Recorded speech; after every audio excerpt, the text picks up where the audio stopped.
നമസ്കാരം, രുചിയുടെ ലോകത്തിലേക്ക് എല്ലാവർക്കും ഒരിക്കൽ കൂടെ സ്വാഗതം. അപ്പോൾ ഇന്ന് നമ്മളൊരു സ്വീറ്റ് റെസിപ്പി ആയിട്ടാണ് വന്നിരിക്കുന്നത്. ഒരു ലഡുവാണ്.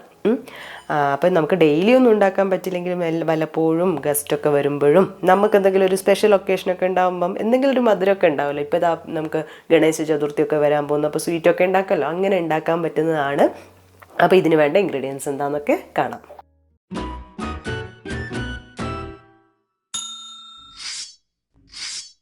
നമസ്കാരം, രുചിയുടെ ലോകത്തിലേക്ക് എല്ലാവർക്കും ഒരിക്കൽ കൂടെ സ്വാഗതം. അപ്പോൾ ഇന്ന് നമ്മളൊരു സ്വീറ്റ് റെസിപ്പി ആയിട്ടാണ് വന്നിരിക്കുന്നത്. ഒരു ലഡുവാണ്. അപ്പം നമുക്ക് ഡെയിലി ഒന്നും ഉണ്ടാക്കാൻ പറ്റില്ലെങ്കിലും വല്ലപ്പോഴും ഗസ്റ്റൊക്കെ വരുമ്പോഴും നമുക്ക് എന്തെങ്കിലും ഒരു സ്പെഷ്യൽ ഒക്കേഷനൊക്കെ ഉണ്ടാകുമ്പം എന്തെങ്കിലും ഒരു മധുരമൊക്കെ ഉണ്ടാവുമല്ലോ. ഇപ്പോൾ ഇതാ നമുക്ക് ഗണേശ ചതുർത്ഥിയൊക്കെ വരാൻ പോകുന്നു, അപ്പോൾ സ്വീറ്റൊക്കെ ഉണ്ടാക്കാമല്ലോ. അങ്ങനെ ഉണ്ടാക്കാൻ പറ്റുന്നതാണ്. അപ്പോൾ ഇതിന് വേണ്ട ഇൻഗ്രീഡിയൻസ് എന്താണെന്നൊക്കെ കാണാം. അപ്പോൾ ഇതിനായിട്ട് വേണ്ട ഇൻഗ്രീഡിയൻസ് നമ്മൾ റവയാണ് എടുത്തിരിക്കുന്നത്. അപ്പോൾ ഞാനിതിപ്പോൾ വറക്കാത്ത റവയാണ് എടുത്തത്. 1 കപ്പ് എടുത്തിട്ടുണ്ട്. ഉപ്പുമാവിന് ഉപയോഗിക്കുന്ന റവ. നമുക്ക് വറുത്തതായാലും കുഴപ്പമില്ല. പിന്നെ നമുക്ക് വേണ്ടത് ക്യാരറ്റാണ്. ക്യാരറ്റ് ഞാനൊരു ക്യാരറ്റ് എടുത്ത് ഒരു 3/4 കപ്പോളം വന്നിട്ടുണ്ടാവും. ഇതുപോലെ നമ്മൾ ചെയ്തെടുത്താണ്, ഗ്രേറ്റ് ചെയ്ത് വെച്ചതാണ്. പിന്നെ പഞ്ചസാര ഒരു 3/4 കപ്പ് എടുത്തിട്ടുണ്ട്. പിന്നെ വേണ്ടത് അണ്ടിപ്പരിപ്പ്, മുന്തിരി വേണം ഒരു ഡെക്കറേഷന് വേണ്ടിയിട്ട്. പിന്നെ അതുപോലെ ഏലക്കാപ്പൊടി ഒരു 4 ഏലക്ക ഞാൻ പൊടിച്ച് വെച്ചിട്ടുണ്ട്.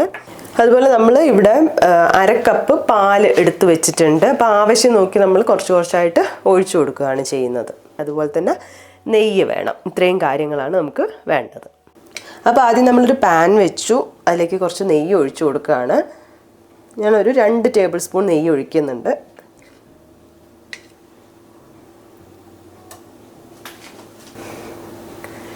അപ്പം നെയ്യൊക്കെ ഉരുകി വരാൻ തുടങ്ങിയിട്ടുണ്ട്. അപ്പം നമ്മൾ അണ്ടിപ്പരിപ്പ് ഒന്ന് വാട്ടി കൊടുക്കുകയാണ്. ഇതിപ്പം ഡെക്കറേഷന് വേണ്ടിയിട്ടാണ് നമ്മൾ എടുക്കുന്നത്. അപ്പോൾ ജസ്റ്റ് ഒന്ന് കളറ് മാറി വന്നാൽ മതി.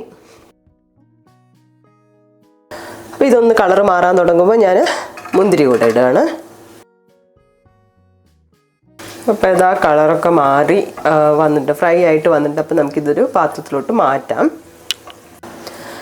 അപ്പോൾ ഇനി അടുത്തത് നമ്മൾ റവ വറുത്തെടുക്കാൻ വേണ്ടി പോവുകയാണ്.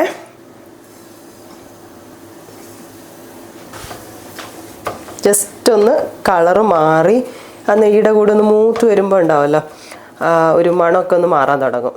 അതുവരെ ഒന്ന് വറുക്കാം. അപ്പോൾ ഇതാ റവയുടെ കളറൊക്കെ മാറി വന്നിട്ടുണ്ട്. ഇനി നമുക്കിത് വേറൊരു പാത്രത്തിലോട്ട് മാറ്റാം. അപ്പോൾ ഇനി നമുക്ക് ക്യാരറ്റ് വറുത്തെടുക്കണം. അപ്പോൾ അതിന് വേണ്ടി നമുക്ക് കുറച്ചും കൂടെ 1 ടേബിൾ സ്പൂൺ കൂടെ നെയ്യ് ഒഴിച്ചു കൊടുക്കാം. ഇനി ഇതിലേക്ക് നമുക്ക് ഗ്രേറ്റ് ചെയ്ത് വെച്ച ക്യാരറ്റ് ഇട്ട് കൊടുക്കാം. ഇനി ഇതും നന്നായിട്ട് നെയ്യിലൊന്ന് മൂപ്പിച്ചെടുക്കാം. അപ്പോൾ ഇതാ ക്യാരറ്റ് നന്നായിട്ട് വഴണ്ട് വന്നിട്ടുണ്ട്. ഇതൊക്കെ കണ്ടോ, എത്ര നമ്മൾ എടുത്തതായിരുന്നു, ഇപ്പം എല്ലാം കുറഞ്ഞ് ഇതുപോലെ വന്നിട്ടുണ്ട്. ഇനി നമ്മൾ എന്താ ചെയ്യുന്നതെന്ന് വെച്ചാൽ നമ്മൾ വറുത്ത് വെച്ച സമോളിന റവയുണ്ടല്ലോ, അതുകൂടെ ഇതിലേക്ക് ഇട്ട് കൊടുക്കാം. ഞാനിപ്പോൾ ഒരു 2-2.5 മിനിറ്റോളം ഞാൻ ഇങ്ങനെ വഴറ്റി കൊടുത്തിട്ടുണ്ട്. ഇനി റവ ഇടാം. ഇനി നന്നായിട്ട് രണ്ടും കൂടെ ഒന്ന് മിക്സ് ചെയ്യാം. അപ്പോൾ ഇതാ മിക്സായി വന്നിട്ടുണ്ട്. ഇനി നമ്മൾ ഇതിലേക്ക് പഞ്ചസാരയാണ് ഇട്ട് കൊടുക്കുന്നത്. പഞ്ചസാര ഇട്ട് കൊടുക്കാം. 1/2 കപ്പ് എടുത്ത് വെച്ചിട്ടുണ്ട്. ഞാൻ ഫുള്ള് ഇട്ടില്ല, നോക്കിയിട്ട് ഇടാമെന്ന് വിചാരിച്ചു. ഇനി പഞ്ചസാര ഒന്ന് ഉരുകി വരണം. പഞ്ചസാര ഉരുകി ഇങ്ങനെ വരാൻ വേണ്ടി തുടങ്ങുകയുള്ളൂ. അപ്പോൾ നമ്മൾ വെള്ളമൊന്നും ഇല്ലാത്തതുകൊണ്ട് പഞ്ചസാര ഫുള്ള് ഉരുകാൻ വേണ്ടി നിൽക്കരുത്. അപ്പോൾ അത് കാരമലൈസ് ആവുകയാണല്ലോ ചെയ്യുക. ഒന്ന് മിക്സായി കഴിഞ്ഞാൽ നമുക്കിതിലേക്ക് ഇനി പാല് ചേർത്ത് കൊടുക്കാം. പാല് കുറച്ചായിട്ടാണ് ചേർത്ത് കൊടുക്കുന്നത്.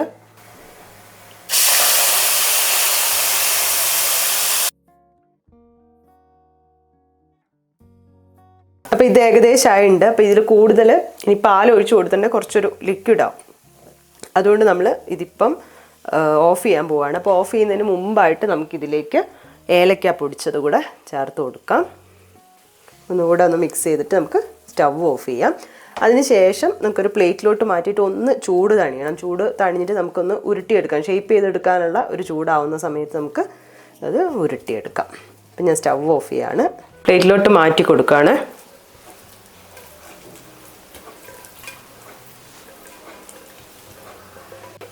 ഇനി ഒന്ന് ചൂടൊന്ന് തണിയട്ടെ, എന്നിട്ട് നമുക്ക് ഷേപ്പ് ചെയ്തെടുക്കാം. അപ്പോൾ ഇത് നമുക്കിങ്ങനെ പിടിക്കാനുള്ള ചൂടായിട്ടുണ്ട്. ഇനി നമ്മൾ കുറച്ചെടുത്തിട്ട് ലഡുവിൻ്റെ ഷേപ്പിൽ പരത്തിയെടുക്കാം, അല്ല ഉരുട്ടിയെടുക്കാൻ പോവാണ്. നമ്മൾ ഷേപ്പ് ചെയ്തെടുത്തിട്ടുണ്ട്. ഇനി നമ്മൾ വറുത്ത് വെച്ച മുന്തിരി അണ്ടിപ്പരിപ്പൊക്കെ ഒന്ന് ഡെക്കറേഷന് വേണ്ടിയിട്ട് അവിടെ ഇവിടെയൊക്കെ ആയിട്ട് വെച്ച് കൊടുക്കാം, മാറ്റി വെക്കാം.